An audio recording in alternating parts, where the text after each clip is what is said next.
Hello, this is Ami Diamond. In this episode, I'd like to show you how you can create a new instant polls in Microsoft Teams. So I'm now under my user and I will arrange a meeting. Let's call the meeting and let's invite the user test2. Let's send it off and now I will enter the meeting. I will join and now I'm joined.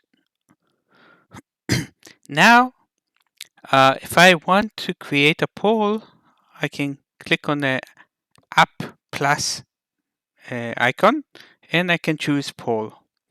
Now, instant polls are things that you create automatically, and let me click save and let me show you how we do it. So, the standard way, we can click poll and we can see multiple ways of doing it. If it's multiple choice, quiz, word cloud, rating, and ranking. But we have here in the bottom launch instant poll. So we have three types: yes and no, thumbs up, thumbs down, and heart and broken heart. Now we also have settings here. If we click here, by default the share aggregated results is to response is marked, and we can also mark record name of response. This is only visible to the creator. So let's mark this, and actually if I click on yes and no, the users will actually get a possibility to choose either yes or no. Of course, you need to say what is the poll about. So if I choose yes, I will see now that 100% is here.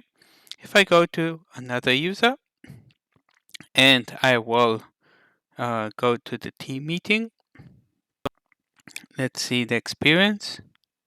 Here we are. Let's join.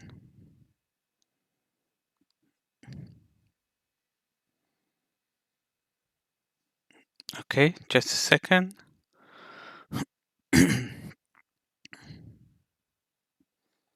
I will join. And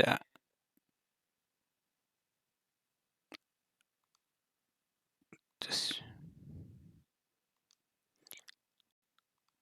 will mute. And you see that actually I have here an instant poll. I can click, for instance, no, and submit it. And I will see that 50% have chose yes and 50% no. Now let's test it on a different type. So this time I will choose the thumbs up and thumbs down. Let me close this.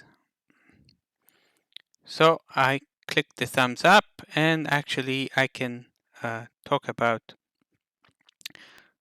or ask a question. It's a shame you cannot change here the name of it. What we can do is maybe to rename the poll, but so I can click thumbs up and let the other user, let's refresh, and we should see another instant poll. Just a second, we're nearly there. It's loading. Yes, so here we have, I can submit, let's do thumbs up as well. And we will see the two people 100% with thumbs up. Now, just to show you additional functionality, if I click here done, what I can do is actually, let me scroll. Okay, let's close the suggestion. I should have here, I can view the results, I can close the poll, I can see responders detailed. So if I mark that I want to see it, here are the users. And by the way, I can also export this. If I export this, I can see something quite cool. Let me just open up the download. Here we go. Go into the downloads. And the cool thing is actually that I see the icon actually. Let me show you. So you see thumbs up. So we see here the emoji of we have two people that did thumbs up. So it shows it also in the Excel. So this is what I wanted to show you. Test it and see you in the next episode. Of course, the heart is similar. So let's click on it. Let's see. So this is what we have. We have a heart and we have a broken heart, but it's very similar. Thank you and see you in the next episode. Goodbye.